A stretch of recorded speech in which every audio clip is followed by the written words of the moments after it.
Hello, ladies and gentlemen. Tevaron here, and welcome to another episode of Friday Night Magic. As many of you may be aware, probably are aware, I've been sick for quite a while now, going on a month, first with the flu, now with pneumonia, which I'm thankfully beginning to get over. Unfortunately, I've had some other issues come up in my life. Namely, I lost my father this week. He passed away on Monday, and it's been kind of rough going here for me. So this video may be another one that's on the shorter side, but it's also something that's a bit cathartic for me, so we're going to press ahead. I haven't got to do a whole lot of playing on Magic Duels, as you might imagine with things being as they are, but this is the deck that I have been playing the most and having quite a bit of fun with. Some of these choices may seem odd to you, but they have been working for me. We are running 4 Sanitarium Skeletons. This is an Orzhov or black-white control-ish build. 2 Knight of the White Orchid to help us with our mana. 2 Ayli Eternal Pilgrim. She's a great creature at holding the ground due to her death touch, and her abilities are not irrelevant. 2 Celestial Flare. Target player sacrifices an attacking or blocking creature. 3 Grasp of Darkness. 2 Declaration in Stone. Still, in my opinion, the best removal in the format. 2 Fleshbag Marauder. I may get to being better at English eventually, but not today, it seems. 2 Anguished Unmaking. 3 Read the Bones. 1 Archangel of Tithes. 1 Kalitas, Traitor of Ghet. 2 Languish. 1 Gideon, ally of Zendikar. 1 Archangel Avacyn. Flip her over there, you can see her opposite side.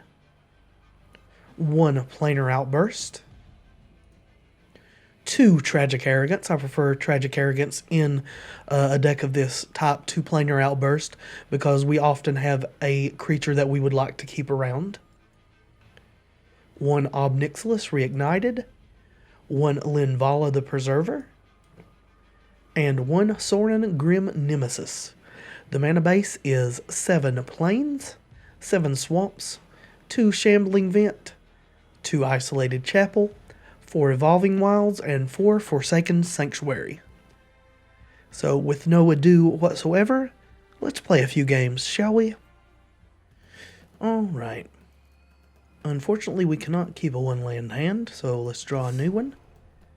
This seems better, we'll keep it. And we will lead off with our Evolving Wilds and go ahead and fetch a Plains. For anyone out there watching this who may be going through a similar situation to what I am, maybe you haven't lost a parent, but you've lost a loved one of some sort, my heart goes out to you. It's something that's not easily overcome. I've lost other family members in the past. I've lost 4 grandparents. This is the first time I've ever lost someone as close to me as a parent in my father. And I will say it is a different kind of hurt, a different kind of pain. I thought I understood what going through loss felt like, but this has been completely different for me. And my heart, like I said, truly does go out to anyone who is coping with such a thing at this moment. I know that my dad would have wanted me to try to be happy and keep my chin up, so that's what I'm doing. Not to say that I'm not grieving at the same time, because I definitely am. But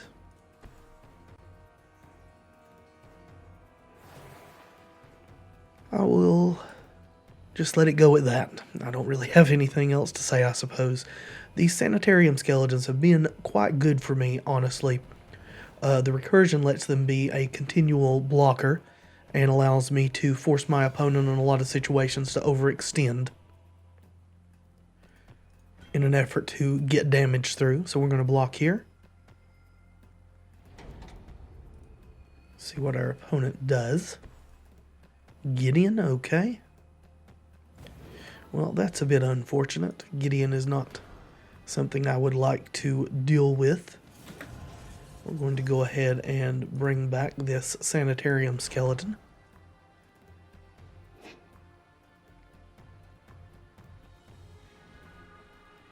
Then, I could drop Gideon myself along with the Sanitarium Skeleton. That might be a good play. In which case I could then Planar Outburst the next turn, activate Gideon, and kill the opponent's Gideon.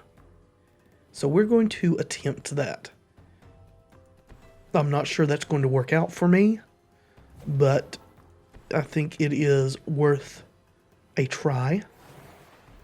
Our situation is not great at the moment. We do have blockers if they animate their own Gideon to attack to keep our Gideon from dying, which is what it seems that they're going to attempt to do here. Our Gideon is going to take at least 2 damage. Alright. So we will block here and block here. Confirm.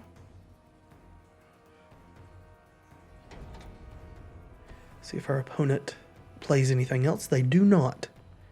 So now I don't have to play Planar Outburst. I can instead Fleshbag to clear the way. Hopefully the opponent doesn't have a Celestial Flare of their own to kill my Gideon. Go ahead and activate Gideon as a 5/5 indestructible. Okay, activating their creature, but it's tapped. Okay, continue. Attempt to kill Gideon here. Looks like it's going to work. Thank you. I will go ahead then, and I can either drop Ayli or I can declare their guy in stone. I kind of think I want to declare in stone. That gets rid of a creature threat and stunts them on land, so that's what I'm going to do. Gives them a clue, but I think that is a lesser evil for us.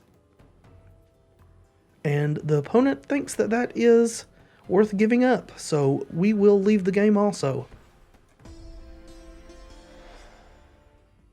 Okay, I think I'm going to keep this. We're a little heavy on land, but I would much rather be heavy on land with this deck than light on land.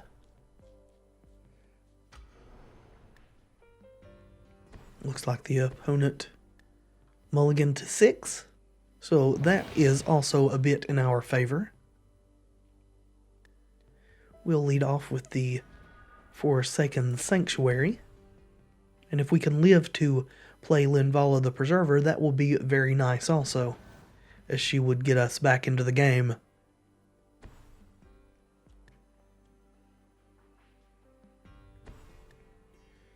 Looks like we are playing against mono red aggro.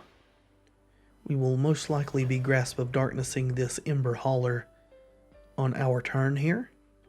Just trying to take as little life loss as possible until we can stabilize the board. Go ahead and Grasp there before our opponent has mana to sack it to do 2 damage to us.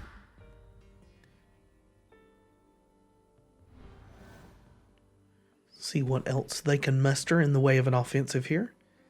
Well, at least they have not enchanted up this Goblin Arsonist. 1 per turn is a much more dealable clock than 2 or 3 per turn.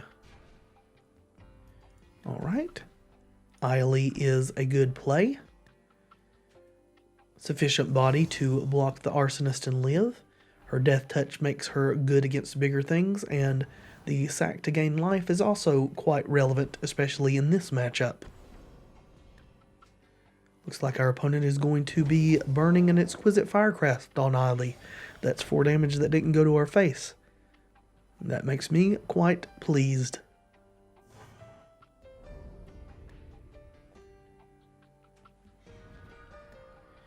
Alright, well, we have yet to draw any more lands than what we had in our opening hand here.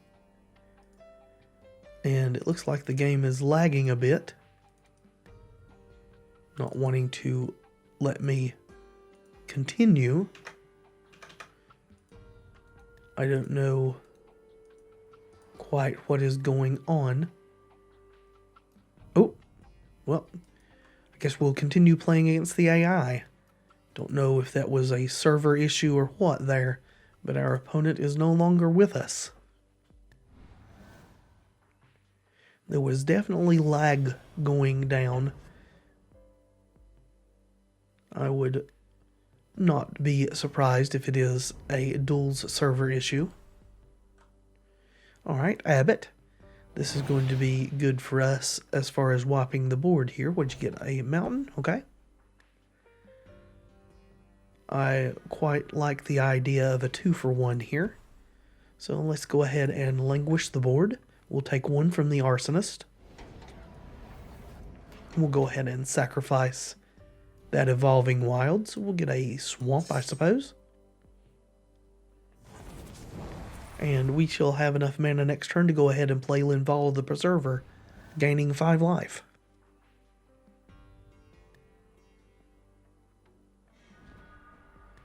Which we shall go ahead and do.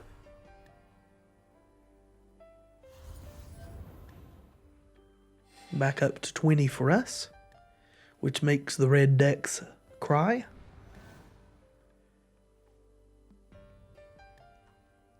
Looks like that red deck is getting flooded out in any event. It's not often that you want 6 mana in a deck as aggressive as that one seems to be. Hopefully we can go ahead and close this game out rather quickly now.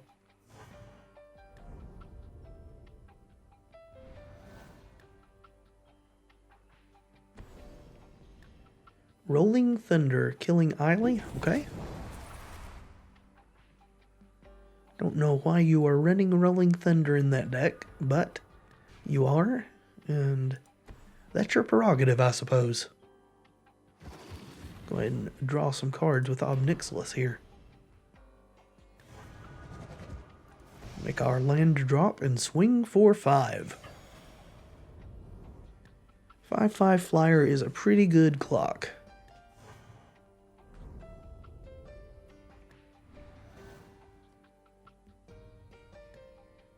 Mage Ring Bully. Don't think there's anyone here that you're going to be successful in bullying, Mr. Bully. Not today. Alright, well, let's Fleshbag. Get rid of the bully just because. Don't want it threatening my Ob Nixilis, who is going to draw us some more cards. Anguished Unmaking, okay. Well, we'll play a Knight of the White Orchid as well. And put our opponent to 5.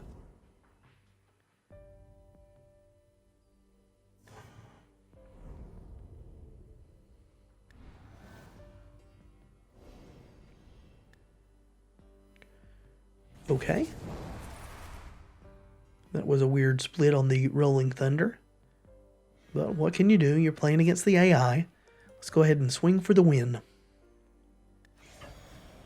And again, folks, I know this is short, even shorter than last week, but I do hope you've enjoyed this episode of Friday Night Magic. Hopefully in the coming weeks, we can get back to more of a normal length and explore more of the format that is now on Magic Duels. And until next time, friends, be excellent to each other.